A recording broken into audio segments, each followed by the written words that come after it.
কথাই আছে না যে প্রেমের মজা জলে ডুবে না। একজন প্রেমিক নদীতে ঝাঁপ দিয়েছে, প্রেমিকারও ঝাঁপ দেওয়ার কথা, কিন্তু প্রেমিকা ঝাঁপ দেয়নি, সে পালিয়ে গেছে। তো এদিকে এই প্রেমিকের কিন্তু মৃত্যু হয়নি, সে বেঁচে গেছে। এই ঘটনাটি আজকে জানবো। সেটা হলো যে ভারতের উত্তরপ্রদেশে একজন প্রেমিক এবং একজন প্রেমিকা দুইজনে সিদ্ধান্ত নিছে তারা যমুনা নদীতে ঝাঁপ দিয়ে আত্মহত্যা করবে। একটা ব্রিজ আছে, সেই ব্রিজের উপর থেকে পানির মধ্যে ঝাঁপ দিয়ে আত্মহত্যা করবে। তো সেই সিদ্ধান্ত নিয়ে সেখানে গেছে।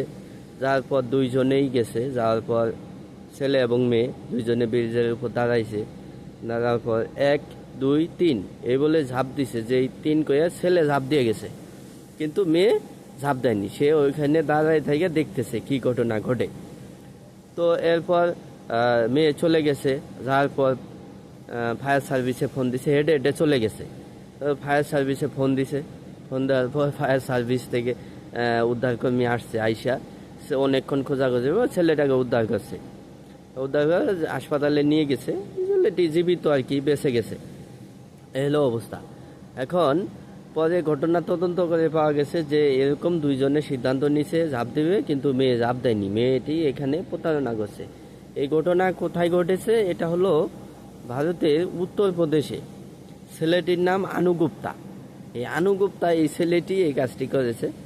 তো এখানে আসলে প্রেমিকের জয় হয়েছে, প্রেমের জয় হয়েছে এবং প্রেমিকের জয় হয়েছে। আর আপনি যদি বলেন যে প্রেমিকা এখানে প্রতারক হিসেবে স্বীকৃতি পাইছে। এই ঘটনায় ইতিমধ্যে ভারত জুড়ে আলোড়ন সৃষ্টি করেছে যে একজন প্রেমিকের সাথে প্রেমিকা প্রতারণা করছে।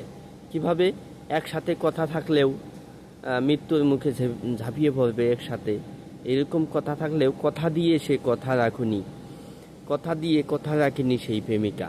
সে ঠিকই প্রেমিককে মৃত্যুর মুখে ঠেলে সে গুটি গুটি পায়ে পালিয়ে গিয়েছে। তবে আরেকটা বিষয় এখানে, সে যে পালিয়ে গেছে এমন নয়, সে কিন্তু উদ্ধারকর্মীকে খবর দিছে, তার উদ্ধারকর্মী এসে তাকে বাঁচিয়েছে। এটা এখন আপনি কিভাবে বুঝবেন বা কিভাবে ধরবেন?